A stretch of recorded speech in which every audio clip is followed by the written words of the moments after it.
and welcome to Mac Gamecast, episode... Oh my god, what episode are we on? 14. Welcome to Mac Gamecast, episode 14, where we talk about Mac games, and today we're actually talking about more like Mac gaming tech and history and stuff, and less gaming. And I'm John, as always, and with me is Sam. Hello, Sam. Hello, how's it going? Great, nice to have you back. Been a little bit, been missing you, buddy. And Casper, who's recovered from being sick.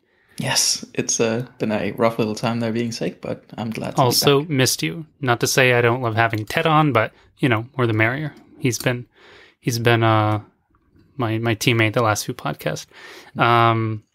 And you know, what else were we going to talk about? Game stuff, history stuff, tech stuff. We'll see. It'll be fun. A lot of pre-chatter for Monday, the 18th, for the new Silicon stuff being. They haven't said it's Silicon, but it's going to be Silicon stuff because they just had an iOS event. They're not going to have another one. They titled it Unleashed, so that's kind of a clue. Yeah, so that's going to be exciting. We'll have fun with that. So, but I actually really like it, but now I kind of want to buy a second one because I use them for my Apple TV, for my actual TV watching. But where I have to put it is to the left of the TV, so I notice it. I don't think my wife does, that the sound is coming from the left of the TV. So you can get two of them in a stereo pair, but their price has gone up on the recent because Apple doesn't sell them anymore. Okay, so right, yeah. They're appreciating on the used market, it seems, these days. They're not going up crazy in terms of they're worth $1,000 now, but they're not cheaper than they were brand new. They're just holding at the 500 Canadian or everywhere I see, or maybe 450 if that's the deal price. But yeah. Right. Interesting.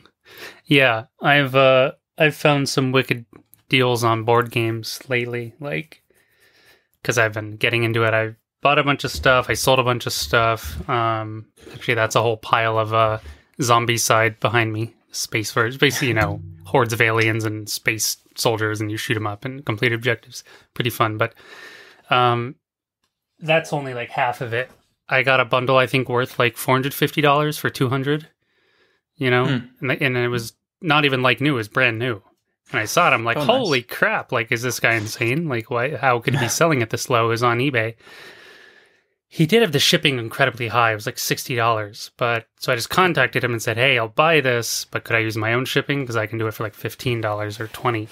He's like, sure. So I'm like, cool. And same thing, I found a different game. Same thing, was worth $400 or $500 for, I think, $275.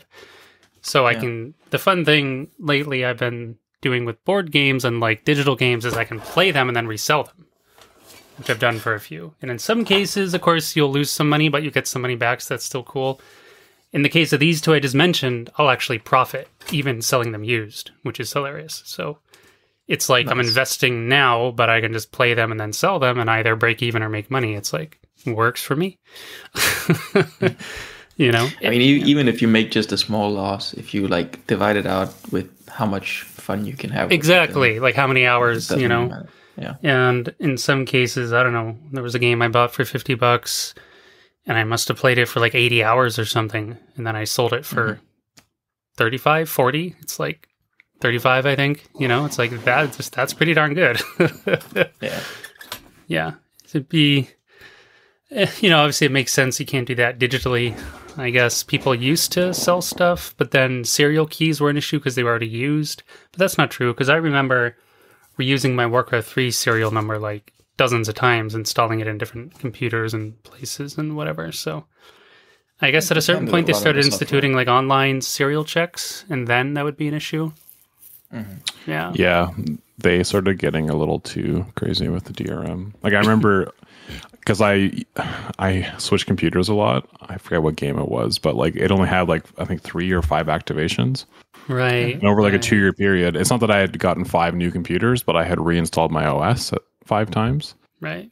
And then also it's oh, you can't play this game. You've locked out. I'm like, well, it's interesting. I can't play it anymore. I didn't think about that angle. Ted and I did do an episode on DRM. I just uploaded them. They were really delayed. They were recorded and not uploaded until just a few days ago. But we didn't think about that angle. That limited CD serial key, whatever angle, activation angle. I do remember having a game, I don't remember which one it was, that had that issue. And it was even worse. It was like 3 activations. And it was like, that's just way too few. Yeah. It's like you use it once and then maybe like, I don't know, 6 months later you get a new laptop and then you have to reinstall the OS on your desktop like 6 months after that, and now you're done. You can't install that game anymore. Limited. I don't know if they still do it, but not really. I heard for a while that Microsoft did this thing where with Windows, even if you like made a small hardware change to your computer, they'd require you to reactivate or something. Like even just swapping out. I remember hearing something about that. Or something.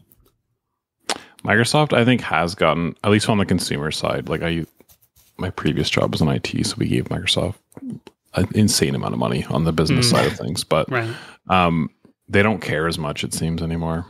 Like, for example, my Windows license key that I'm using for my gaming PC, it's like tied to my Microsoft account, and it has been for like years, and I've like completely have different PC than I did 6 years ago. Like new motherboard, I'm on AMD instead of Intel now, like new graphics card, everything, and it's just tied to a Microsoft account, so they're better in that regard now. Yeah, the Windows activation thing, it's also kind of, you don't really need it. Like you can do 90% of things without ever activating it. It's just fine. The other thing you can do is if you go to like, this is like gray zone ethical, but Microsoft has enough money in my opinion. If you go to like Goodwill or whatever, or some like thrift store, and you see like an old PC with a Windows 7 key, that'll activate Windows 10 or Windows 11. So you can just like not even buy it. You maybe should buy it, but like you can just go click with your phone camera, and then like if it's Windows 7 Pro, that'll activate to Windows 10 Pro or Windows 11 Pro, or if it's Windows 7 Home. That's interesting. Yeah, you just go on your Windows 10 PC, hit change product key, and punch in this ancient key from some Dell small form factor PC from 2007, and you're good to go. I don't recall OS X ever having activations that I can think of. Am I wrong? Like they used to be paid, but I don't think they had. That's true. Yeah. No, I think even back when it was you had to pay for upgrades to OS 10, you could just install it on as many devices as you wanted. No, that's what I thought. Yeah. It was always like cheap. It was like $20 or something too. Yeah, I appreciate it. There was a time where it was like 100, I think. Really? Do you remember the dark days of iOS updates being paid? It wasn't iOS back then, but I remember on iPod Touch. Oh wow! No. There was like you had to pay to upgrade. This was like really early on in their Touch OS days, and then it was like Touch OS or 2 or iPhone OS or whatever they called it. If I remember this correctly, it was only on the iPod. If you had the iPhone, you could upgrade for free. Oh, okay, maybe that was it. But it was just like, who's paying to upgrade the OS on their iPod Touch, which is usually used by like teenagers. If you had like one of the really early ones, you actually had to do one of those paid upgrades to get the App Store, and I could see that being something people were willing to do, right? So. Interesting. Yeah, thankfully those days are behind us. Imagine paying for iOS 15. The dark days. Yeah. So quick pause on the convo. Seeing as we seem to be having an interesting conversation, I did start recording. I don't know if we'll like. No, that's. I was going to say you should start recording. Yeah, no, I did like 5 minutes ago. I didn't want to. Anyway. But this is interesting enough. Probably not my board game ramblings, but this like actual tech stuff. Yeah, so I might as well just introduce the podcast, and we can actually continue this particular conversation. Segue into some Apple comments, basically. I mean, that's the main focus of the episode, is Apple in general. Whether we talk about some games or like Casper, maybe want to talk about Sleeping Dogs, because I'm a big fan of the game as well. The new Steam releases are kind of neither here nor there. I would like to mention maybe Goose Goose Duck. Ridiculous name. But apparently it's like... some people are saying it's like a better version of Among Us, and it's Mac compatible and it's free to play. So I think that's interesting. Seeing as Among Us is a $5 game and B only available through an M1, whatever, mimicking the App Store thing. Phone like side loading. That whole thing. So I've seen that. Heard rather that's a rather poor experience compared to having it. From I would imagine the real version. Yeah. It's weird they haven't ported that natively, because I can't imagine that being complicated. I feel like they could do that in an afternoon if they really wanted to. You would think, and that's an interesting question why they don't. We've talked a lot about that on the show, but it still remains odd, especially these like small indie games where tons of them will have Mac versions, either up front or shortly thereafter. So you can understand why bigger scale or kind of these AA or even AAA-ish games that are from like indie developers or not like big studios. You can understand why they may not have Mac support, why it's delayed. But like Among Us is like, if it looks like a Flash game or something, like, come on, how complicated can it be? Maybe I'm just ignorant. But like an old browser game from back in the browser game heyday. Yeah, like I mean, I think it's actually a rather fun look, but the game systems themselves are actually also very straightforward. There's a couple of different maps, and I'm pretty sure they're all played the same, and you have your voting sessions, and there's some voice chat in there. And there's just like, seems like a pretty simple game to port, but either A, they don't care, or B, there's a reason unknown why they don't. Like, is their voice chat protocol somehow not Mac compatible in some bizarre way? I don't even know if that's a thing these days. Does Among Us even have in-game voice? I thought it did. I've played it, but I've only played it with people I've got Discord connections to, so we just use Discord's voice. Well, maybe I've just seen people play it on Twitch before, because when it was all the buzz, I'm like, well, I want to go see what this game's like, because I wasn't gonna buy it and download it. So people, I guess I'm not sure if they were already on Discord or they were voice chatting. I'm pretty sure they were voice chatting randoms though, as far as I know. But my knowledge of the game is limited, so beyond like how it plays. The good news, at least, is that it runs perfectly fine under virtualization. So yeah, I think it's also on GeForce Now, if I'm not mistaken. The only reason I mentioned the voice chat thing is because I guess that wasn't a Mac problem. I was going back thinking of Black Ops from Aspire, Black Ops 1, where they took out the voice support, but that was related to putting it on the Mac App Store. Something about third-party API calls. So, but obviously this is like a dev question, and we don't have them here. Is the dev like one dude? Because I could understand it then. If it's one guy and his game blew up, he doesn't have time to maybe port it to Mac. He just wants to make sure it's stable as it can be on the platforms that it's on. There we go. Among Us. Let's see. It's from Inner Sloth developer. Tiny indie team making amusing worlds. Oh, these guys made the Henry Stickmin collection. I actually had no idea. Interesting. I had the game on my wish list for a bit. Let's see. They appear to be like 10 people or something.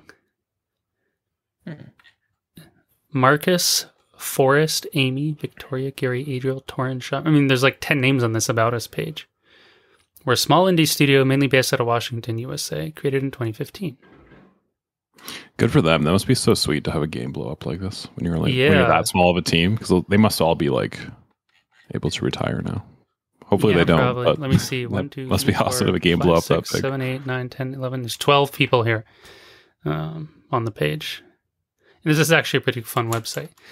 Good for them. I mean, their game's up to how many like zillions of reviews and sales and everything. I don't know. Yeah, they have over 500,000 reviews, which means far more people bought it because only a fraction of players actually review the game, I think. So, I mean, $5 game. That someone actually did a Linux distribution called Amogus, like spelled AMOG, capital O, capital S, right? So. That's actually quite entertaining. It didn't really get supported for very long. It was just basically, hey, here it is. Here's a tar archive of it. You can download it, but then no maintenance after that. But still, I feel like one of those. What's the other one? The other like indie darling, Valheim. Supposedly they're working on a Mac version like sometime, and they are also a small team. I think they were 5 people and now they've added more, but they're also Valheim's also an early access game, so they're still building it. But the game blew up so much, they were like scrambling basically to add more content and do more and onboard new team members. So they said, sure, we'll get to Mac sometime, but, it's not our number one priority, which is fair. And I wonder if Among Us is similar in that sense. Like, the game blew up so much that maybe they're just... I heard they're going to institute something like seasons of content or something like that. I don't know if that's free or paid or whatever, but I just peeked at the page. They added new maps for free. So yeah, their last update was October 3rd, so they're still regularly updating stuff. So that's cool. That being said, I think Valheim's a much more bigger and complex game than Among Us, and they were also a smaller team. The Henry Stickmin collection is Mac OS X compatible. But then Among Us isn't, so it's just odd. I wonder, I don't know, because I'm not a PC dev, and I grew up with Mac from when I was like 5 or 6, so I've always been on this Mac side of things. I wonder, and if it's as silly as like, I don't know, do they think they have to be on the Mac App Store, and there's some reason preventing them? They could only be on Steam? I don't know, I'm just kind of wondering. Because they're on iOS already, though, so it doesn't make sense. Like, I don't know. It's hard to say without knowing what their tech stack maybe looks like. Right? Maybe I can contact them and ask, and hey, can you get on our podcast and tell us why you can't port this to Mac? Yeah, or try. Yeah. Who else had I contacted about porting a game to Mac? Who was it? Oh, it was oh my goodness, I can't remember the name of them now. What are they? Skybound Games, I think. No. That's not them. They made the iOS game all about, I don't know. Oh my god, I'm so bad. I think it was just Sky Children of Light or something like that. Oh, yes. That's Children of Light. Yeah, so this came out 2 odd years ago. And since day one on their homepage, or maybe not on their homepage, but somewhere on an FAQ or something, it says coming soon to Mac and PC. So I actually used their contact form a month or two ago and messaged them it's been 2 years and it says coming soon, any update? And they were just we have no update at this time, and if we do, you'll see it in the news. And I'm okay. How long does it take to port this game? Because same thing, they also have active content. Latest update, in fact, was today, 2 days ago, and they have seasons, and so, it's interesting. What's interesting to me, though, is in the case of Sky Children of Light, I tried it on my iPad, or when I had one. I don't have one now. I mean, it was awkward because I was doing this giant thumb thing, trying to control it, but it was actually a pretty cool game, even though it's not necessarily the kind of game I normally play. It was very interesting as a atmospheric, meditative, almost sort of experience thing. Reminded me a lot of Journey. Yeah, exactly. And I did play Journey, and that was actually quite fun, even bumping into a few random players in Journey, which was the point ultimately. And I found that really cool, so I wanted to check it out. But interestingly, for Sky, they don't even have it on... It's just not on computers, period. It's not like it's on PC but not Mac, or Windows but not Mac OS. It's just not... It's just only on... I guess they ported it to Nintendo Switch, I think. Yeah, it's on Nintendo Switch. Yeah, it is. I'm looking at it right now on the Switch side. Right. Yeah, so... Maybe, I don't know. The Switch port, I guess it's a little kind of old, not really old, but it just came out end of June of this year, so it's not like it... I wonder if Switch has stolen, it's a bad thing, but a lot of indie games thrive on Switch, which maybe devs didn't initially foresee, and that sort of changed their plans when they... Switch I think is approaching 100 million consoles sold, and maybe initially people thought it was just going to be another Mario and Zelda machine, kind of like the Wii U. Right. But I think people are scrambling, especially the indies, to get their game out there because they seem to sell like crazy on that platform. Yeah, that's I think an overlooked point, perhaps. I'm glad you brought it up. I don't know my console numbers, like how many Xboxes and PlayStations there are comparative to like Nintendo Switches, or I guess whatever Nintendo Switch competes with. I'm not exactly clear. Maybe it doesn't compete with anything, particularly like in terms of its I just looked up the latest numbers, and it's at 89 million, which means it's outsold the PS3 and the Xbox 360 in terms of like total sales. Yeah. Those two stopped, I think, around 75 or 80 million. Right. And then the PS4, I believe, is at like 110 or something right now, million. So like the Switch is marching to be one of the most popular consoles of all time. Of the most. That's actually really cool, even though I don't use it, but I think that's really cool. The price point of the Switch, how comparable is that to, like a full-on console? It's like, I think it's overpriced, but it's not, because they're just flying off the shelves.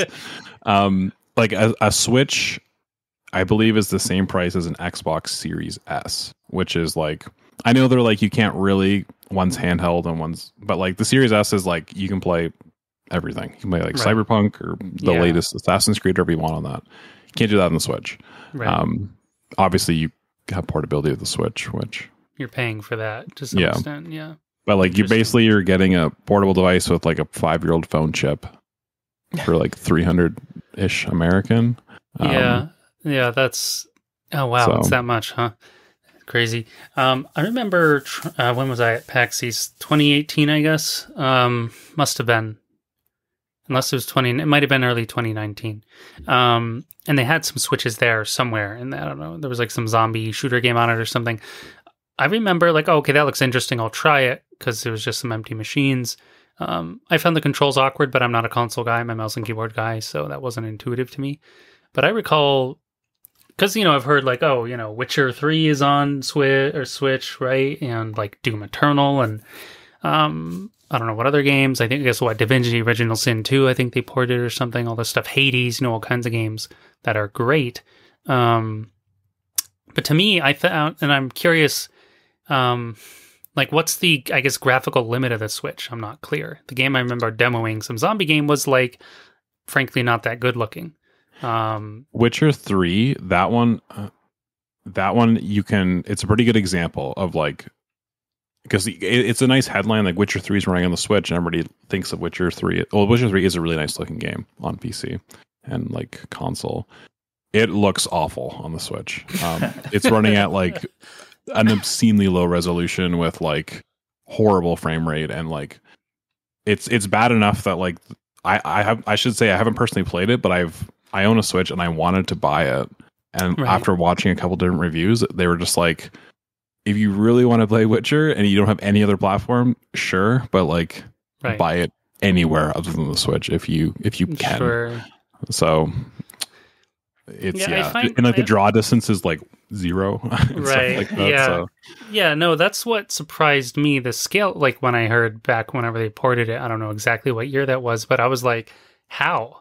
Like, it doesn't seem possible. But I was also equating it with like a PC level experience, so obviously scaled down. But what kind of gamer are you, right? We had that episode, and I guess to me, Witcher 3 is such this like deep absorbing game you really dive into. Like, do you really want to do that? Like walking around on your Switch or sitting on a couch or something? Maybe you do, but if you're on a couch, why don't you just grab a wireless controller and play on an Xbox or PlayStation, or even stream your PC through, what is it, Steam Link or something? You can, I think, shoot it over to a TV these days, and I don't know, there's all kinds of ways you could do it.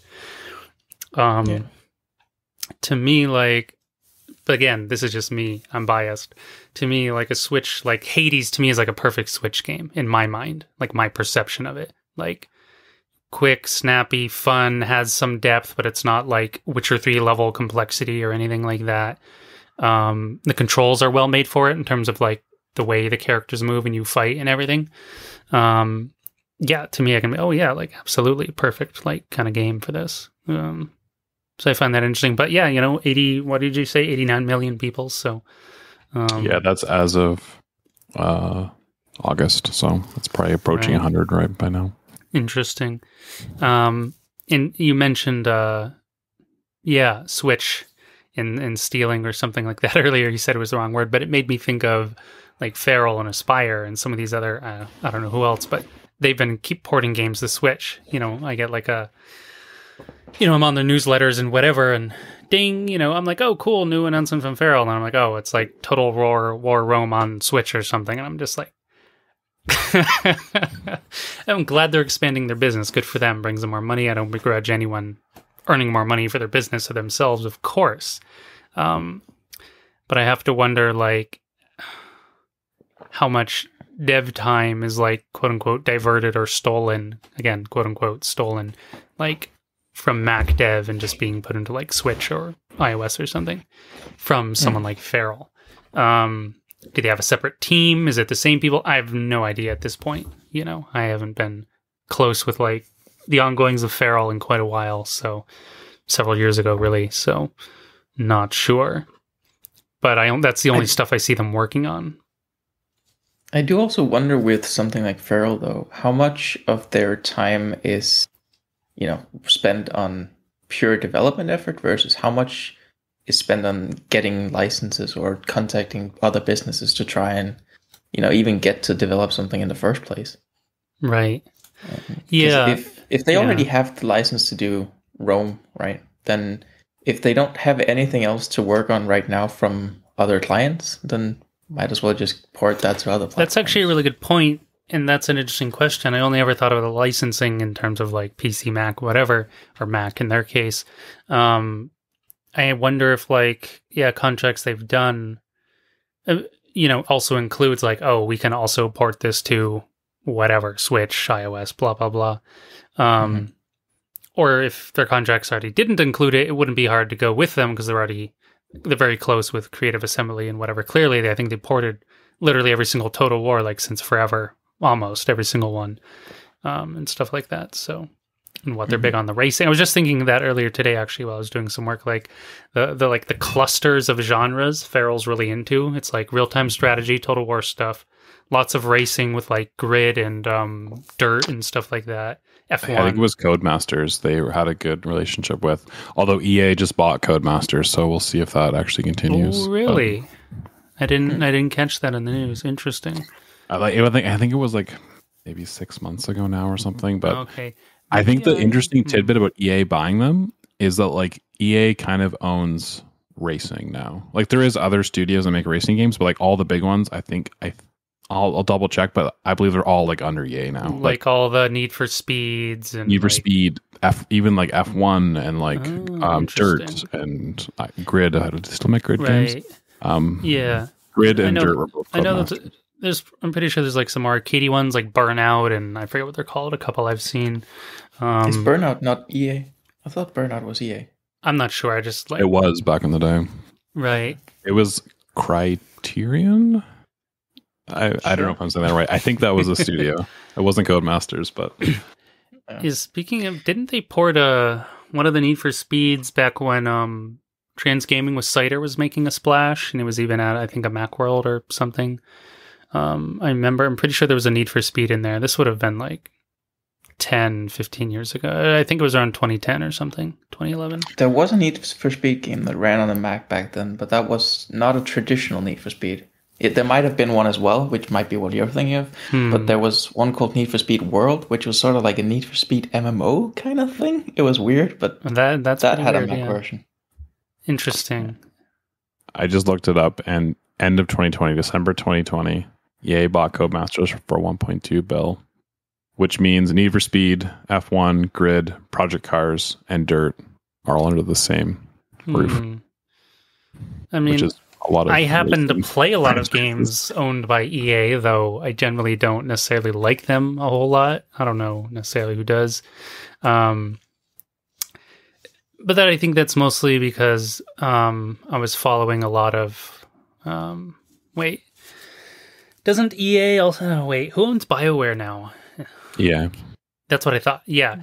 As apparently they mandated the use of the Frostbite engine in all their games, like across every team, but then weirdly only had like one support line. So multiple studios kept needing like help from this like one person or one small group, but they were tied up. So you had to like wait your turn for your problem. So you couldn't progress on your game. And I'm thinking mostly of, oh my God, what was BioWare's last game? that like Anthem. Anthem. Thank you. I'm off with my names today.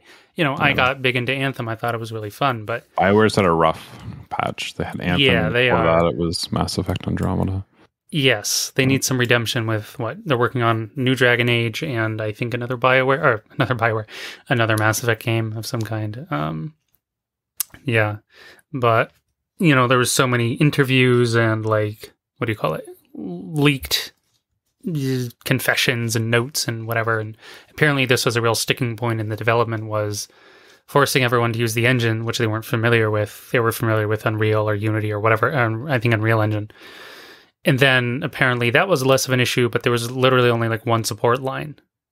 And it wasn't free. It was like, you had to wait. And apparently that was a big problem. So I just feel like they're thankfully getting, I think, moving past that, because the gem of EA currently, Respawn, who makes Titanfall and Fallen Order, they use Unreal Engine for that game. Mandating the engine would be a business decision, because they have to pay either a really high flat sum or like a percentage of every sale if they use like Unreal Engine or I don't know, CryEngine or whatever. If they use their own engine, Frostbite, it's free in quotation marks. You have to pay in terms of inefficiencies and stuff like that. But yeah, it's interesting because I remember seeing quite a while ago, it might have been 2015 or 16 even, Frostbite, whatever, there's like a website, frostbite.ea.com or something, I'm paraphrasing, and they had a job posting for like a Mac developer. And I was like, oh my God, like, Battlefield 4 and whatever is going to come to Mac. This is going to be really cool. Nothing ever came of it now, like whatever, 5 odd years later. So that was disappointing. I wasn't a particular fan of Battlefield per se, but they are cool games. Having played a few of the... Actually, I don't own any. I played some of the open betas way back in boot camp. But dev, basically to get back to the main idea of like, what goes on with devs and why aren't things ported? Who knows? And of course, all these umbrellas of companies owning other companies. And that is interesting because we see a lot of consolidation, I think, in a lot of the tech sector, I guess, in general, tech/gaming. Various companies, bigger ones, snapping up smaller ones and scooping them up into their whatever, their group. For better or for worse, I guess.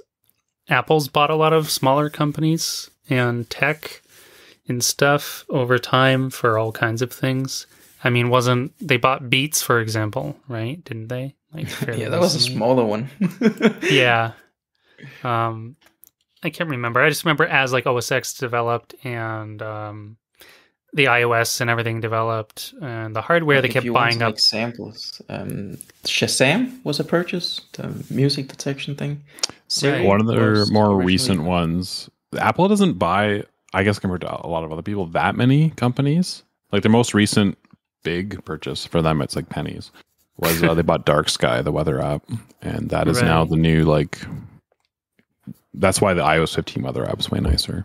It's Dark Sky app. Right. But I think when they bought Dark Sky, I'm trying to look up how much money it was. It was like a lot of money for a weather app, but like for Apple, it'd be the equivalent of me spending like $1 on something. Sure, right. And this was like Apple's like biggest purchase in like 5 or 6 years or something. It was like a couple $100 million or something like that. Right. Yeah, relatively infrequent bigger purchases of other companies, but they do actually acquire quite a lot of smaller companies, so small that nobody notice. They release a report, I think it's annually, where it includes we bought this many or had this many acquisitions of other companies, and it's usually like in the range of 50 to 100 or something like that, I think. One like this is a really old acquisition now, but it's pretty topical these days. Is the chip company? I forget what they were called before Apple bought them, but that's like the basis of like all the A series chips and the M1 and everything. I think they partnered up with this company on like the early iPhones, and then they bought them. So whoever those guys are, they're now under the Apple banner, and they're making great chips. Nice. Yeah. It seems like they buy a lot of stuff just to make them defaults, like you mentioned the weather app, and I can't remember what other tech or odds and ends over the years. It's I guess I'm less clear on the gaming side, why that happens. Like, is it just obviously it's an investment, like you buy a studio like BioWare or whatever you're trying, or ID Software, you're trying to, you spend a bunch of money on them, and then ideally they make great games under your banner, and you make money off them in long term. In the case of, classic case of Bungie, evidently they were really struggling back in the day when Microsoft offered to buy them. Apparently it was like problematic, like they were totally out of money, which is why they took the offer. That makes sense. You want to make games, your business is having trouble, here comes someone with a bunch of money, sure. Of course, Bungie's later now independent again, which I think is cool. But sort of independent. Sort of, yeah. With a couple $100 million investment from Chinese-owned companies. That's true. Oh, I forgot about that. They just I think it's Tencent or the other one. I always forget the other one. Yeah, NetEase, maybe? Something. That's true. It just so happens they divorced from Activision Blizzard, so yeah.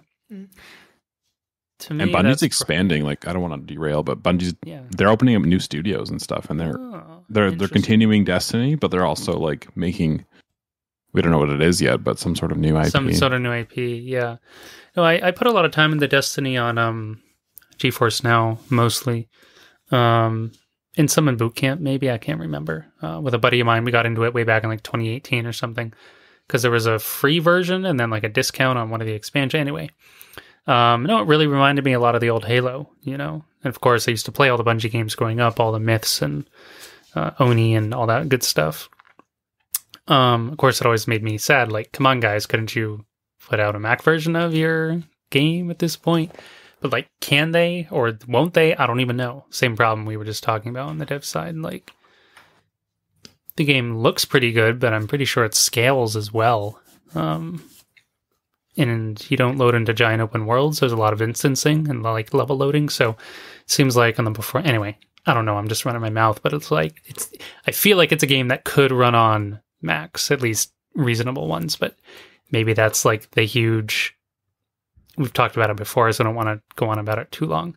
Like the Intel problem of like on the lower end. The lower end is so low with Intel, it's like ARG. So it's coming up with Silicon. Speaking of Silicon, might as well segue into some pre-chatter on Monday. We will be doing another podcast with whatever, talking about the full release.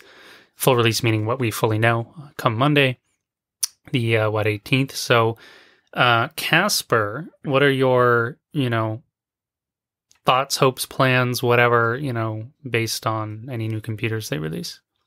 Yeah, so I'm super thrilled about this. I've been waiting on a 16-inch upgrade to the MacBook Pro to, get on the Apple Silicon, bandwagon, I guess. But should be arriving Monday, hopefully. I say hopefully, I'm like 90% sure it's happening. And I think it's going to be super cool. I'm going to pretty much get it no matter what happens. So I don't really have like requirements in that sense, but I do of course have a wish list. But yeah, I have good expectations on the performance side, though I think performance is mostly going to scale in the direction of like power usage, right? So higher end requirements for like multi-threaded programs and things is gonna go up, I think. But if you just do like basic web browsing, office task, whatever, I don't think you're going to notice any difference from an M1 machine to what I think is going to be called an M1X machine. Right. At least not anything major. There might be a slight like clock increase or something like that, but I don't expect anything you big open on that front. 50 Safari tabs or whatever. Yeah. Right. Speaking of opening several things, though, it's probably going to have more memory support than the M1s that top out at 16.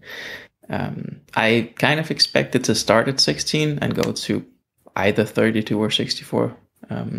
Maybe one of those things where the 14 will go not as high as the 16-inch model. I don't know. Right. And then all the rumors indicate at least starting with a 16-core GPU and potentially having an upgrade path to a 32-core GPU. which is obviously quite a bit more than the 8-core that the M1. I'm wondering if they'll stop at like do some like in between 24 core or something odd, or just do a straight doubling up to 32.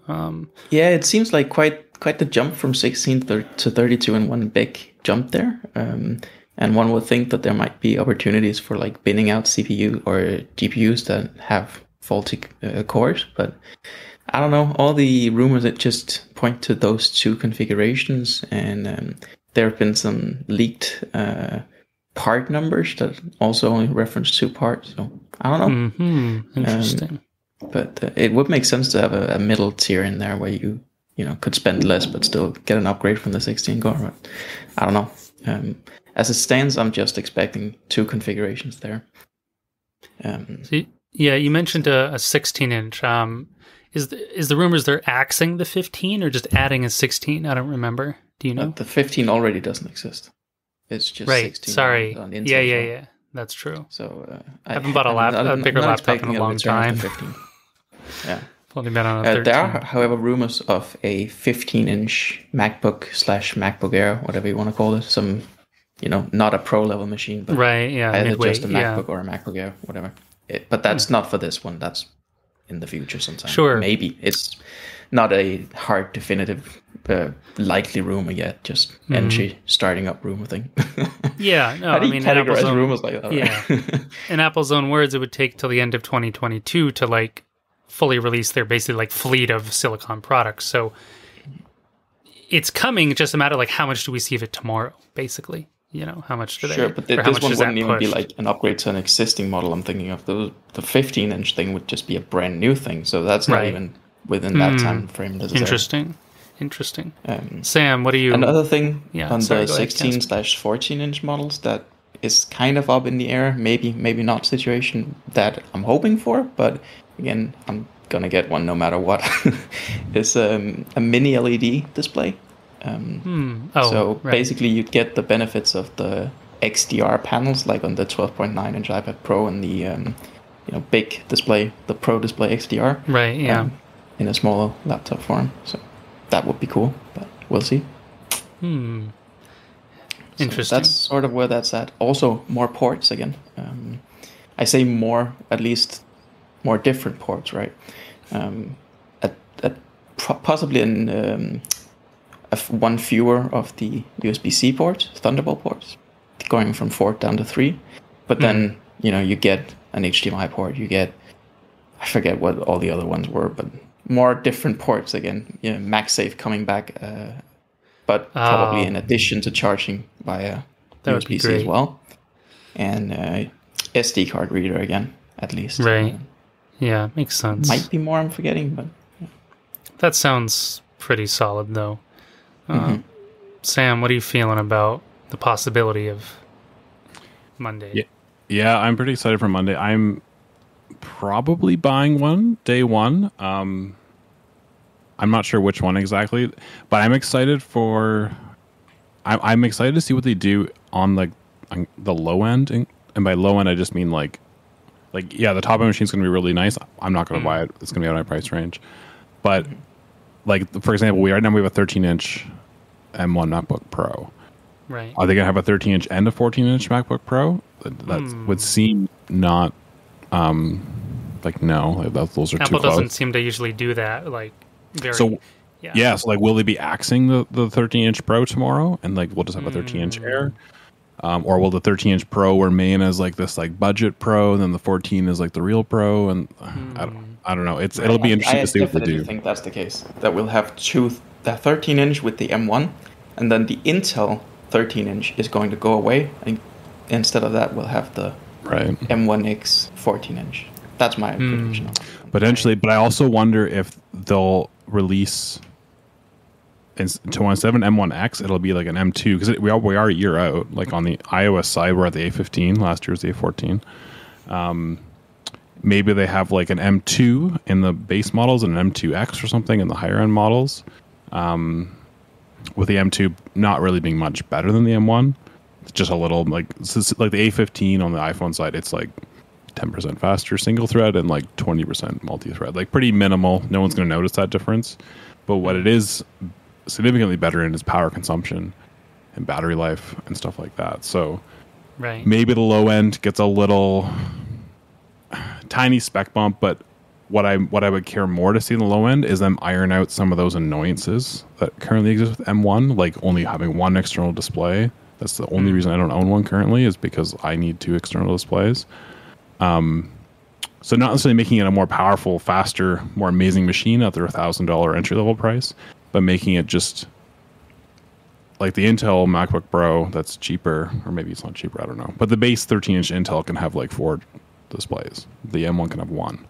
So just ironing out little annoying. I know 99% of people don't care about that, but just ironing out those little first generation products. It makes sense. I know quite a few. Bunch of my friends are, photographers, graphic designers, coders, etc. And a lot of them use at least 1, if not 2 extra monitors. So I can see that being.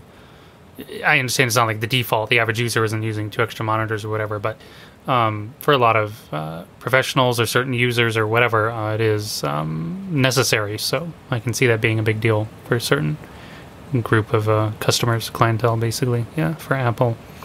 Yeah. So tomorrow I'm potentially, or not tomorrow, Monday. For those listening, we're recording on Saturday, 2 days prior to the presentation. For my personal machine, I think I'm going to be ordering probably a 14, assuming the 14 and 16 are basically identical, other than obviously form factor. But if they do bump the 13s to iron out those little annoyances, maybe I'll get one of those instead. And then I also will be ordering. I run like the audio and video for like a local church, and I'll probably be ordering a 16 for them because they do like video editing on it and stuff. Oh, nice, cool. We're using an ancient 2012 MacBook Air, and it sucks. Oh wow, it's awful. Yeah, like the fans are like max speed. If you like click like 2 things at the same time, it's like just wait a second, it'll come up. Yeah. So that MacBook Air is on its just hanging on by a thread, and we're I mean that's what 9 years old now. So yeah. I only know a few, like 1 or 2. Actually, my brother's one of them. He still has, I think, a 2010 MacBook Pro. He said he's replaced like various parts and this and that, and he's like, use it till it breaks, But he's pretty like the $300 iPad, and that would be like a massive upgrade. Yeah, right. No, he's like, he could afford a new one, but he's like, he's just that way about his stuff, which is good. Like, why spend money you don't have to? If he doesn't have, like, he barely games anymore, not really ever. If he did, because he's got a business to run and 3 kids now, actually, new one recently. So if he had more time for like entertainment stuff, say the way I do, he probably would have upgraded by now because he's like, oh, I want to play this game or whatever. But the last time he played a game was like Fallout 3 years or something. Boot camp or something. I can't remember what he used to play on the Mac side, but yeah, Sam, what do you think? I had one other tidbit I wanted to mention is you mentioned, John, like the total transition that over, I guess we have about a year left. Yeah. I think on Monday we're going to see the chips that will also be in the higher end iMacs. And so the only chips we'll have yet to see will be the Mac Pro. Everything else, like, I don't think we're going to see iMacs on Monday, but I think whatever the 16-inch MacBook Pro has, maybe they'll add a couple extra cores or something to the 27-inch iMac, but essentially it'll be the same chip. Same way like the M1 is on the 24-inch iMac, the M1X or M2X, whatever they want to call it, will almost certainly be in the 27, and the only machine remaining will be that ultra high-end Mac Pro for like 10 grand. Right. But yeah. Yeah, I was thinking that because my use case is twofold. One is, I do have a current high-end Intel iMac. Eventually, though, I will replace it with whatever like equivalent Silicon iMac comes out. Probably wouldn't be till end of 2022 maybe, or something like that. Because I would want like a really high-end one because I'm greedy. But I also do use it for various gaming and work purposes, so I do have a reason. But I am very, the current M1 stuff. Yeah, I mean, cripes, it's almost a year old. but it's very promising for what it is, even though it's quote unquote lower end. But it does a lot. So even like a doubling of that performance would be very interesting to me. Like say a 16 core GPU, 32 gigs of RAM or whatever. That would be impressive. But if they could do like a 32 core GPU, like a 4x theoretical 4x bump to performance, that would be like, whoa.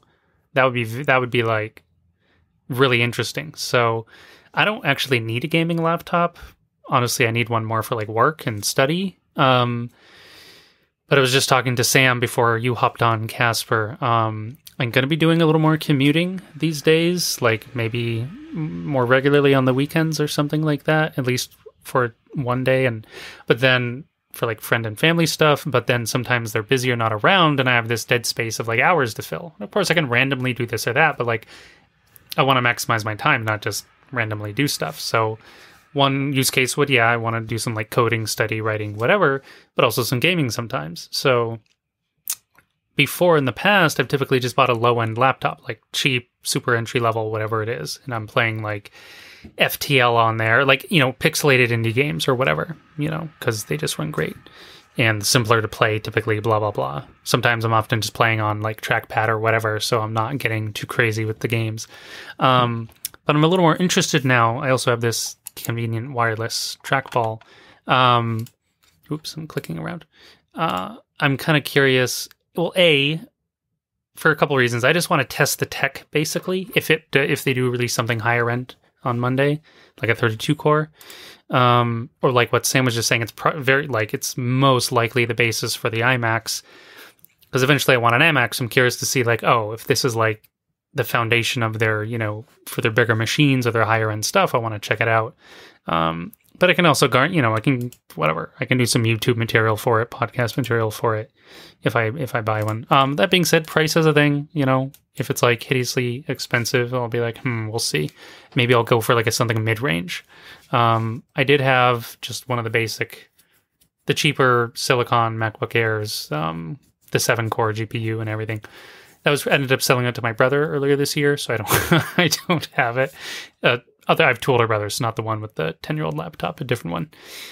His laptop had died altogether, so I'm laptopless. Do need one, will be getting one, just a matter of which one. Not an entry level, it will be a mid-range at least, but if they have a higher end one and the price is reasonable, I'm probably be very tempted to get it, I'm very curious about that price thing, because as it stands, the 16-inch MacBook Pro is fairly expensive, I'd say, right? It's more expensive than the 15-inch ever was, I think. Or maybe the last 15-inch they released had the same price point, but it's pretty high. Yeah. And with the switch to the new models, it should be significantly cheaper for Apple to produce, because they don't have to pay Intel and they don't have to pay AMD for the GPU. And they're removing the touch bar, which was supposedly a really expensive part to produce, because it was this OLED touch panel. It added like $500 to it, because for a brief time around when they introduced it, they had the same computer minus the touch bar, and it was like $500 less, or at least $400 to $500. Yeah. And it was like, that's a lot for a touch bar. Yeah. So people are saying that if it gets the mini LED panel, that'll be more expensive, but that it won't be expensive enough that it'll outweigh the savings from all the other parts. Right. So I wonder if Apple is just going to take that as extra margin and keep the same price. I don't think it's going to get more expensive, at least the starting price. But I wonder if they're just going to get higher margins on it, or if it's actually going to go down a bit in price, which would be really nice. That would be really nice, considering they are, as far as I know, still the richest company in the world, unless that changed. The one thing I'm not sure about, I know the 16s come with the current 16, the Intel ones, 16 gigs and 500 gigs of SSD. But if they do that on the 14s too, they're kind of like upgrading the RAM and SSD, which I know doesn't cost barely. It's probably like $3 for Apple to do that. But they will not pass that $3 on to customers. But Casper, on your point, I was looking it up. I have a fully loaded 16-inch for my work laptop. The i9-9880H is a recommended price of $550 from Intel. Apple probably gets a discount, but let's say $400.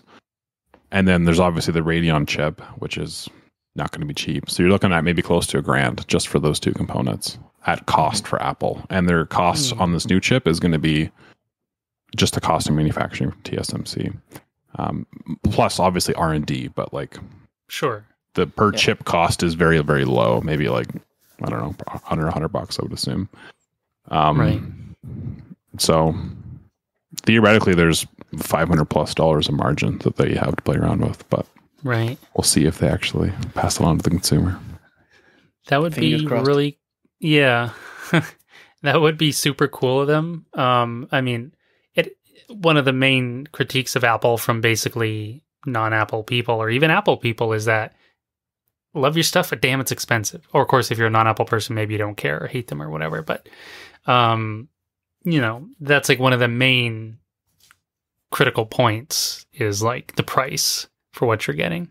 Obviously a lot of us have paid it over time, but yeah, would be cool. Certainly as long as they don't increase the price, that would be great. But if like a small drop, that would be rad. No one will complain. In fact, more people will probably buy their stuff because it's slightly cheaper, you would think. I mean, personally, what I'd do if they actually decrease the price a little, I'm still going to, essentially pay Apple the same amount of money I would have if they don't decrease the price. I'd just get more upgrades. So. Yeah. The one thing I really hope they don't do, and they haven't done it currently with the M1 machines, is when they have like maybe an entry level price that's like somewhat low. It's like, okay, $1,000 or whatever, but then they have some egregiously like under spec, like a 128 gig SSD. A 120 gig SSD might sound good on paper, but that's really like 90 gigs after OS and stuff. Right. And then you maybe have like your photo library from your phone, which is maybe like 40 gigs with 4K videos and stuff. All of a sudden your hard drive on your laptop, just with syncing to iCloud, is like 40 gigs, which is just, and like on the 27-inch iMac, they had spinning hard drives, and like they're like $4,000 iMacs. So it's like, I don't care if it's high price, as long as like I'm not getting some like insultingly under spec component at that price. And they haven't done that with M1's machines currently. Like the base Air has 250 gig SSD, which is I think totally fine. Right, for an entry level, yeah. And like 8 gigs is fine. Like it's not SSD especially, and a spinning hard drive on the old iMacs. Those are two of the things, like a tiny hard drive or a slow hard drive. Like every single time you use the machines, it's gonna be bad. Right. So hopefully they don't do that, but we'll see. I don't think they will. No, I've also had to deal with, like, for helping out family members and friends and things, these like really shitty, sorry to use that word, but really, really bad, right? Windows laptops where they were clearly just made for the lowest price point possible. No other consideration. And they had hard drives or SSDs or whatever, eMMC memory or whatever it was, of such low capacity that you couldn't install Windows updates. Like, no matter what you deleted, you couldn't install a Windows update on it. They had like 32 gigabytes of space total before OS installation. So there's no way you're going to fit the OS and download an update on that if the update is substantial enough. Yeah, it was terrible. Yeah. The one thing that put a really, really bad taste in my mouth when Apple was under-speccing was at my 2 jobs ago, we needed a Mac for provisioning iOS devices with Apple Configurator. And my boss is not really a Mac guy, but he likes Macs, but he's not really a Mac guy. So we convinced him we need a Mac.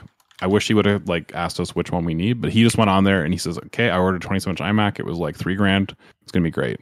It shows up. It has a 5,400 RPM spinning hard drive in it, and a $3,000 iMac with a beautiful 5K display and like i7. It's like Apple. Why was this even an option for like someone like him to even purchase? Right. If this was like a $300 machine, I'd understand, but this is a multi-$1,000 flagship machine, and you put this garbage hard drive in it that just ruins it every time you try to use it. There was an even worse version of this with the 21.5-inch iMacs, because they had such a small price difference between the 1080p model and the 4K model for a while. And the 1080p model, it came with like this 1.4 gigahertz Intel chip from a MacBook Air, where the 4K models came with a proper desktop CPU, and the 4K models came with a dedicated GPU, and the 1080p model didn't, and there was like what, $150 difference or something like that. And they sold these for years. It hurts. Yeah, boggling. It is weird. It is weird.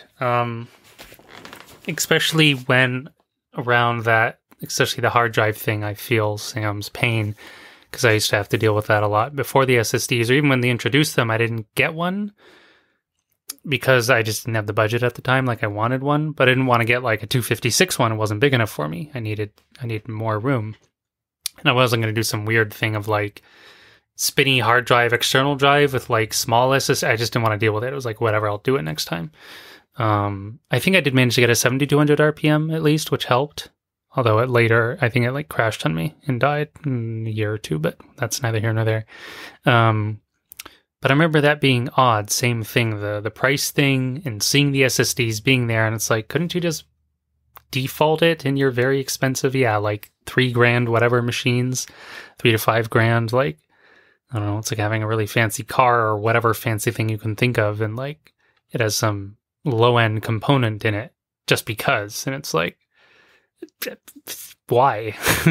I agree. They even made the situation worse from the beginning, because the first generation 5K iMac that came out in 2014, its base configuration was a Fusion drive with 128 gigabyte SSD and a terabyte spinning hard drive.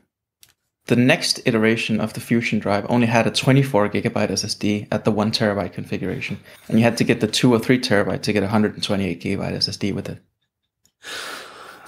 Yeah, somebody at Apple greenlit the guy working on margins a little too much on some of those older iMacs. Because it's like, it's one thing to make extra margins, another thing to like, how much does a 250 gig SSD cost Apple? I don't know, $10 maybe. How much does a spinning hard drive cost them? Maybe like $6. And it's like, okay, let's for like $4 cost, you just like ruined somebody's experience on this iMac for years while they own it. Yeah. So you could say $4 and potentially ruin their experience with Apple forever, and they'll never buy a product again. But whatever. Mm-hmm. I like them overall, but that iMac thing bothers me so much. They don't do it anymore. It's fixed now. It's true. Yeah, it is fixed now, but it took them, and I'm like, when I say this as a huge Apple person in general, it just took them way too long to fix. It's like, Apple doesn't have like the resources or the manpower or the money or whatever to like improve this aspect, like this crucial aspect of their devices. Like, give me a break, Of course they do. It was a big problem for at least 6 years. So yeah, I understand a year or two, but like, it just dragged on and on and on and on.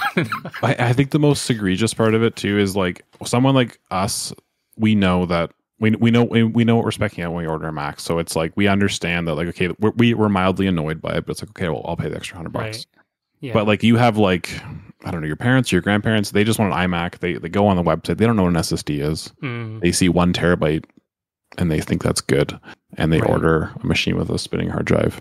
Like Apple, like that, a normal buyer doesn't really know, and so you can't expect them to like. To fix that during checkout. So it's kind of on Apple to educate them and being like, this SSD is way better, you should probably order that. But that doesn't really happen. I had a lot of so go on. No, go ahead. I was just going to say, as a quick aside, a lot of like, why is my computer so slow complaints from like friends and family back in those days. Like, well, it's because you don't have an SSD. Yeah, that's all. There was some event a long time ago, Macworld, WWDC, whatever, where they had like a small Q&A thing afterwards.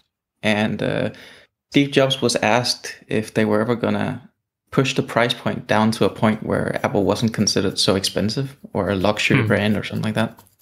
And his response to it was essentially, we don't think we're that expensive. We just don't want to sell things we're not proud of. We don't want to sell crap. And we're not going to push the price point down to a point where we can sell a product perhaps to more people, but that we're then not going to be able to look them in the eye and say, hey, we gave you this great thing. Right.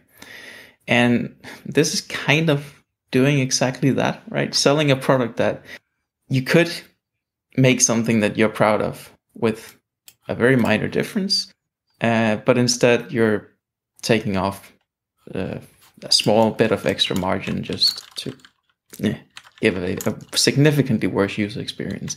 And I think a big problem here is that it's also kind of going to hurt the brand reputation. Because if you sell me a device that's like awesome and I just love using it, then it doesn't matter that it was $100 more expensive or whatever. But if you sell me something that I paid big money for that feels like shit to use, I'm not going to come back. Right. Yeah, it demands a certain expectation of experience, performance, whatever, Absolutely. Well, probably telling that since Steve Jobs passed in 2011, I don't know. There was some really dark years, I feel like, for the Mac. I did a piece on Inside Mac Games a couple of years ago. But basically, like, it was around 2015. There was multiple Macs, like MacBook Pro. I think the iMacs, Mac Pro was obviously in a very dark place at that point, where it was just like we had gone like a really, really long time without a single update on like multiple like cornerstone Mac platforms, and we're well past that. I think Apple a few years ago they sort of recognized that the Mac platform was total disarray, and they have taken obviously pretty long strides, especially with M1 being so as awesome as it is. Because I remember at that time I was working and I was really wanting a new laptop, but I kept holding out for, this is in prior to like the Unibody, or no, the Unibody's really old, prior to the 2016 MacBook Pros. Those turned out to not be that great, but I was hoping they would be. I was waiting, and then finally I was just like, okay, order the laptop. And the current one that my boss bought for me had already been on the market for over a year, and it just felt annoying buying a year-old laptop. But Apple's past that point now, thankfully, and they are. Yeah. We've harangued them, rightfully so, for their past misdeeds. But it's on a pretty nice track at the moment. We've had a lot of praise around this podcast from all the team on the M1s and what they can do. So, which makes the upcoming Monday just 2 days or less now, because I think they hold it at what? I think it's 10 or 11 PST, which is I'm 3 hours ahead of them, so it's always like my afternoon when their event starts. It's always 7 p.m. here, so whatever that is, Apple time. Well, that would be interesting. Yeah. I think it's 10 a.m. Apple time. Yeah, exactly. Because it's my 1. Yep, and your 7. Yep. Yeah. So, the future is very exciting. The whole like the Mac ports, Mac gaming ports, and everything is still up in the air. But the definitive conclusion is as M1 improves or Silicon improves, the lower end and even possibly the higher end will also improve for Mac gaming. Like, I'm really keen to see what an equivalent Silicon machine, like how well can it do against, say, my current Intel iMac, which is the best possible thing you can get right now in terms of an iMac, I mean, not like a Mac Pro or whatever. Yeah. I'm expecting it to outperform it, personally. But that's my expectation. Will it? I don't know. That's why I'm like, I really want to see. I think that's going to be a question of on what metric, right? What metric will it outperform it? Because that's true. I'm pretty sure it will outperform it in some ways, but I don't necessarily think it will in every way. That's fair. My assumption for I guess some people listening, John has like a loaded 27-inch iMac.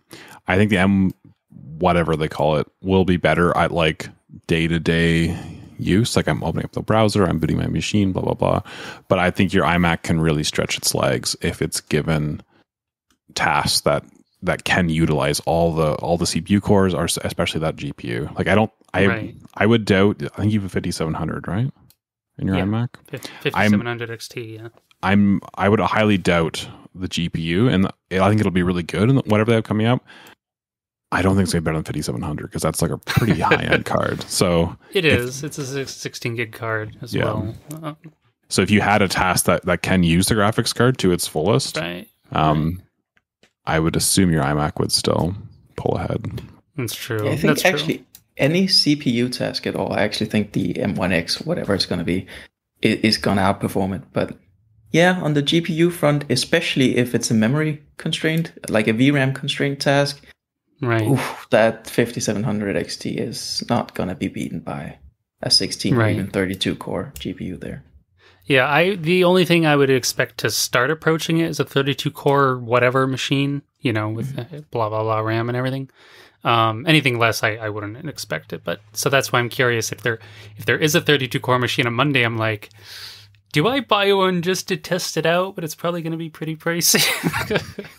Unless we're also seeing like increases in the frequency of the GPU, I think the current estimates are that a 32 core M1 equivalent GPU just scaled up would not even be like significantly different to the 5600M that's already in the highest end 16-inch MacBook Pro. Right, yeah. But that's a good spot to land at if you're just a newcomer to the GPU space still, right? I'm not saying it's not impressive, especially for the power consumption that we're expecting. Right. But it's not going to battle a 5700 XT. Sure, that's fair. Yeah. But again, that's assuming that there's no frequency increase as well, and that might not be the case. We might see both an increase in the GPU cores and an increase in the frequency, and that changes that a bit as well. But who knows yet? Yeah, the main thing I think I'm excited for is never like whatever my use or whatever, but raising that entry level bottom line in the Mac in the Mac gaming space. Basically, that's what I think will be the most beneficial aspect. I'm just looking up some numbers now on barefeats.com. Highly recommend that website for anyone wants to look up Mac benchmarks. It looks like the 16-inch MacBook Pro with the 5600M is about 2 to 3 times faster, 2 to 4 times depending on the graphics load. Like faster than what? Faster than the M1, sorry. So like DaVinci Resolve, they have some denoiser thing. It's 4 times faster than that. This random graphics benchmark, it's about twice as fast. Warhammer 2, that sounds really old. Some built-in benchmark. It could be Total War. Oh, that's probably what it is. The 60-inch gets about 2.5 times the frame rate, so 52 versus 19.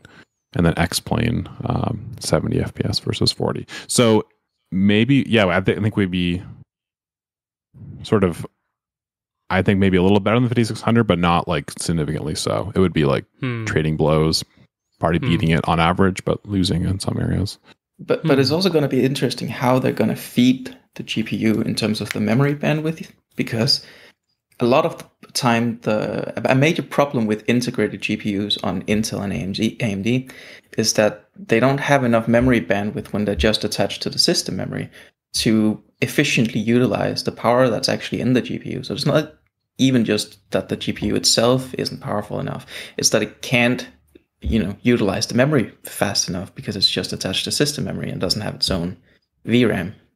And the M1 that we already have does have an 8-channel memory controller, which is, quite a lot. A regular Intel desktop just has a dual-channel memory controller, so, quite a lot more communication pathways to the main memory there. And you have a fairly big system-level cache, and the GPU also does have its own tile memory, but those are relatively small chunks of memory. I wonder how Apple's going to handle the memory situation there when they scale up to potentially all the way up to 32 cores, right? I'm really, really curious about that as well, because with this upcoming laptop, they can get away with maybe having slower, I mean, it's still fairly fast for memory, but like the current ones use low power DDR4X, which for memory is fast. For video memory, it's pretty slow, but it's passable.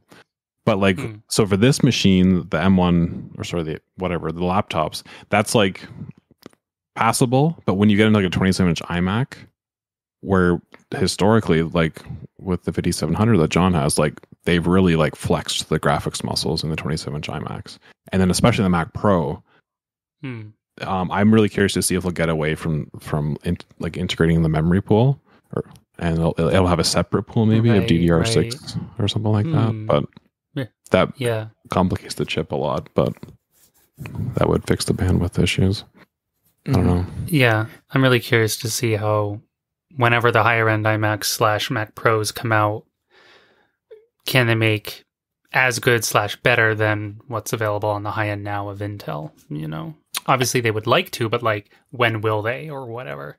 I feel like whenever the Mac Pro comes out, and that might be another year, they have to do it for that, because there's no way you can have like the current Mac Pro doesn't it top out over a terabyte of memory if you need it? 1.5, I think. A lot. Yeah. Yeah. So it's like there's no way they're going to give you the option.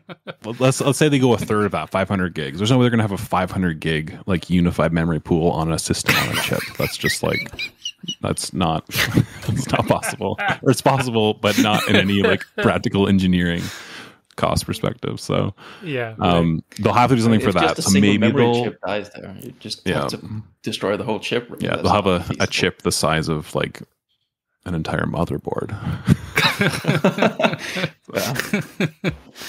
So yeah, they'll have to do it eventually. Maybe they'll do it right now with this new M1X or M2 or whatever. Right. Cool. Mm-hmm. Yeah, maybe the future of Apple is upon us already in a sense, but it's incomplete, right? So that's why this is exciting, in case anyone's only like loosely following Silicon or hasn't really at all and wondering like why we're hyped. Yeah, they already have Silicon machines out. They do, but only for a couple laptops, right? And no doubt, okay, they released an iMac version, which is they just grabbed the same stuff and shoved it in a whatever it was, 24-inch iMac. Like, that's not exciting. Want like mid to higher end stuff is what we're getting excited about here for the laptops, and whether we see it tomorrow or, as Sam alluded to earlier, probably will be the foundation for the iMacs later, 27 or 30. There's a rumor they might do like a 30-inch iMac. That's why it's hype, for the more demanding users, work or play or whatever. It's just good news, and that's why it's super hype. Yeah, the other.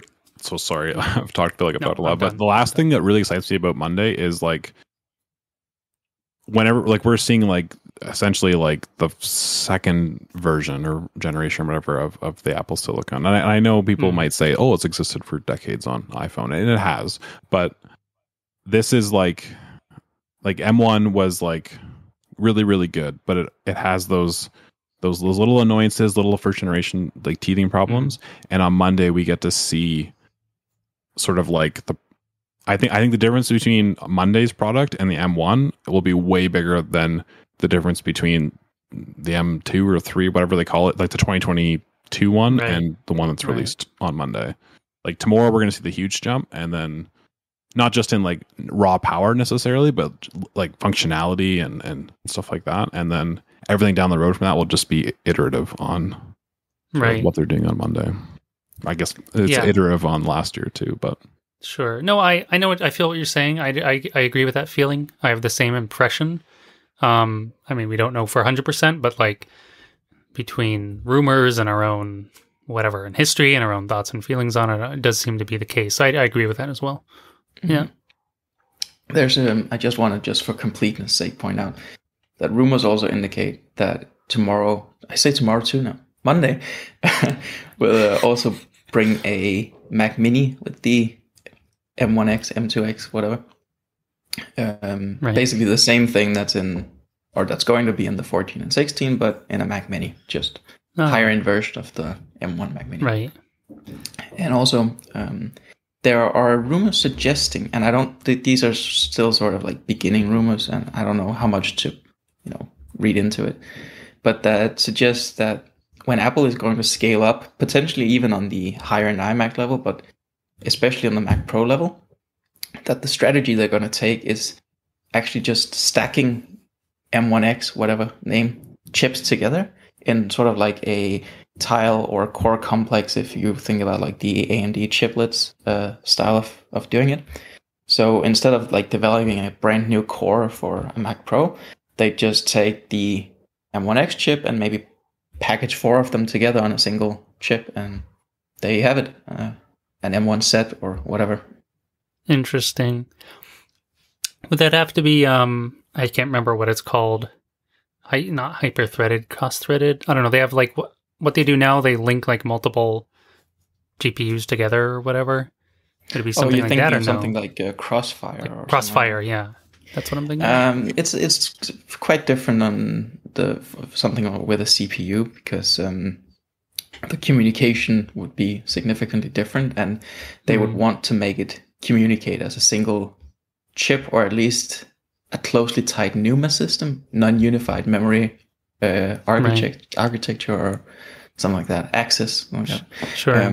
Where you would still communicate with it as if it were a package or single package, but you might be able to optimize further if you think about memory locality and accessing memory that's closer to a single core complex or part of the chip. But we'll see. It's kind of hard to speculate on this, because it really depends on how they tie the cores together. You could do it in like a mesh system where there might not be that big of a difference between communicating with memory close to one core and another. Or you could do something where there might be, it might be easier to stack several chips together, lower cost and things, but there's a bigger communication cost, or lots of ways of doing it. But if you've known about the like way older Mac Pros, you could get dual socket Mac Pros where you could have 2 Intel chips in them at once. I think you could also do dual G5s, potentially G4s back in the PowerPC days.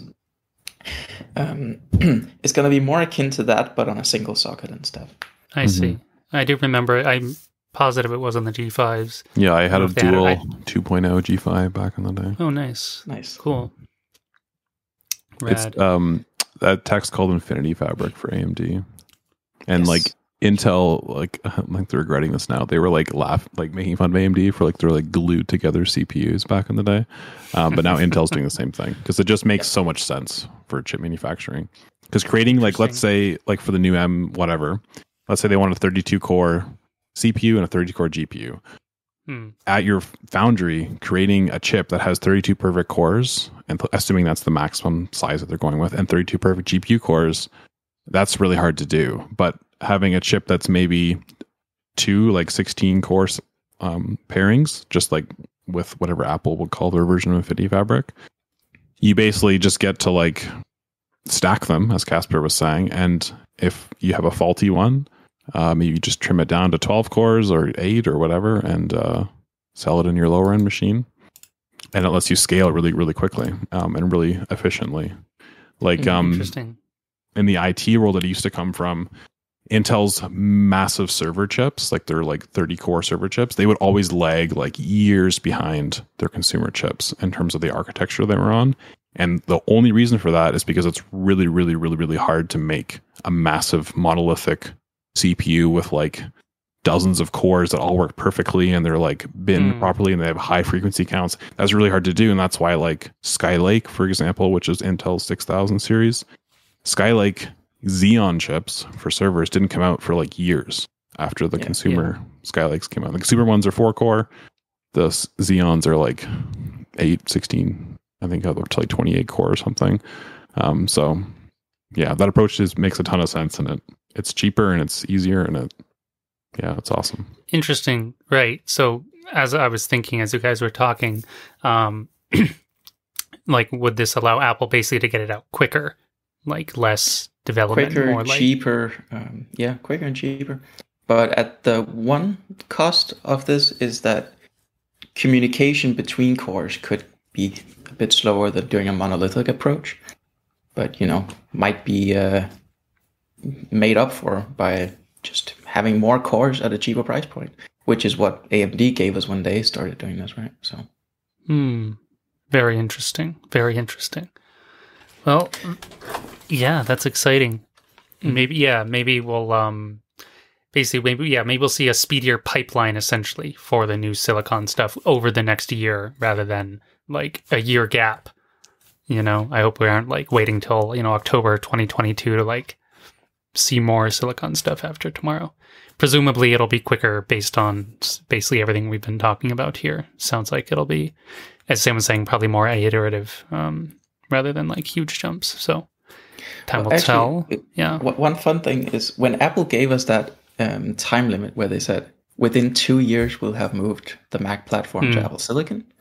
Did you guys take that as being from two years from when they said that, or 2 years from when they released the M1? Well, the M1 was released in November, right?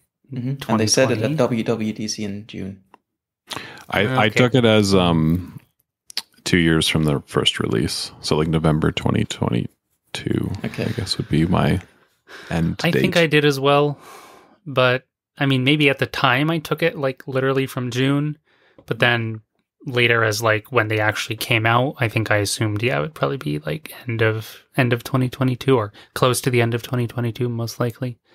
I'm running my countdown for June, and nice. I expect them to reach it, honestly, because it's a full year and we only have the M1 so far. But we'll see. No, I obviously would prefer that by all means. Sooner the better. Let's get up and running with the new tech goodness. Like, it's so hype. Like, let's get it out there. Like across the Apple line, not just contained to a few of them. Yeah, that would be awesome. They just, like so many of their events. Like, what's their ratio of like iOS events to Apple events are probably really skewed, I imagine, because they seem to have a lot of basically iOS, Apple Watch, whatever type events, and like there's nothing on the Mac. This is the first Mac event in a while, probably since last year's. I think so. M1 reveal. No, the iMac came out this year. Did that get its own keynote? It came out together with iPads, I think, but it was still part of the event.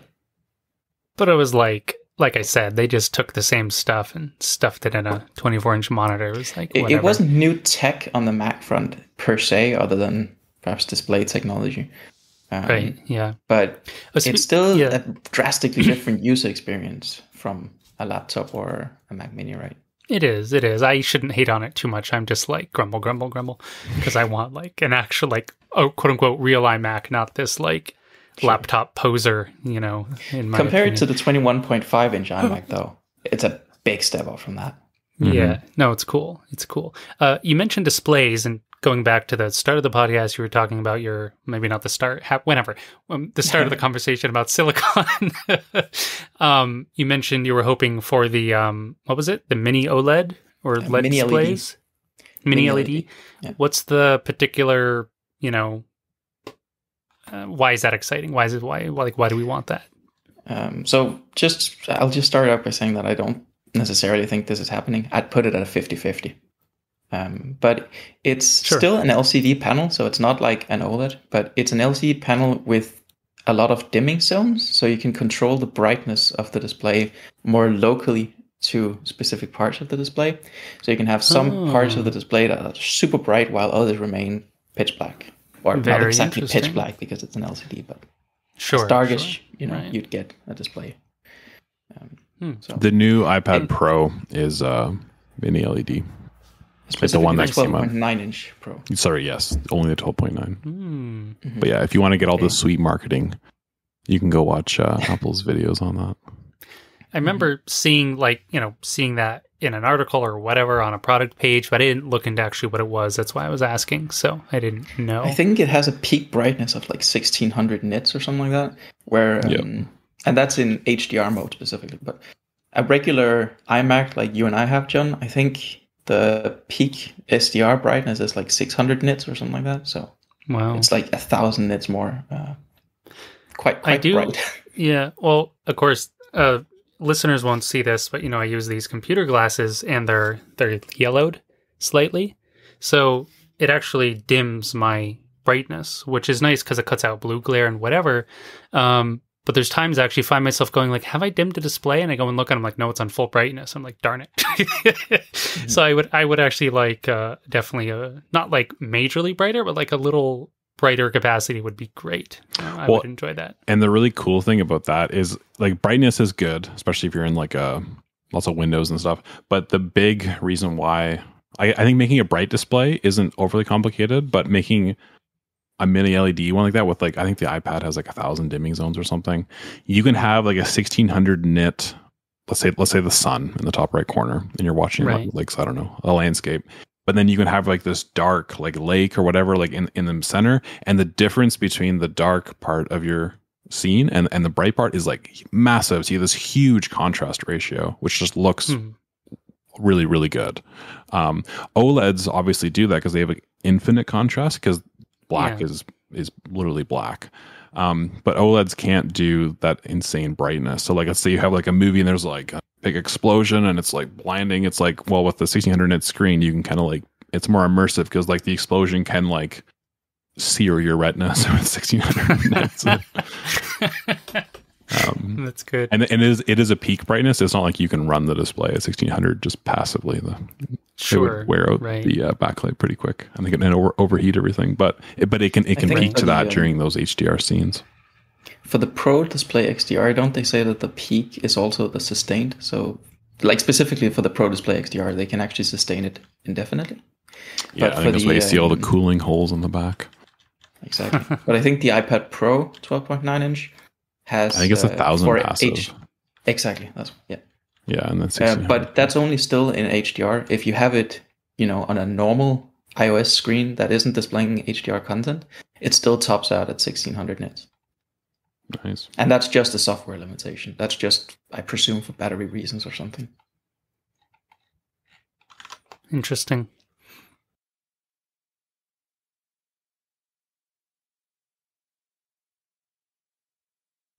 All right, gents, I think that'll wrap up our podcast. We covered a lot about silicon, what were we talking about before, Apple history, kind of bashed them a little bit, but that's okay. We love them. That wraps it up. Thanks, everyone, for listening. Thanks always to Sam and Casper for being here. You guys are awesome. Really love the tech stuff at the end, by the way. All those extra details. I have like a very service level understanding of some of this stuff, or in some cases not at all. So I really enjoy hearing you guys either talk about it or answer my questions. I appreciate that. All right, see you later, everybody. Yeah, cheers.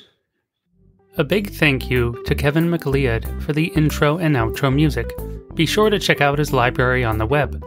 You can find more episodes of our show on our website, macgamecast.com, or in all major podcast directories. If you enjoy the show, please consider commenting, following, or sharing. Thanks again for listening, and see you next time.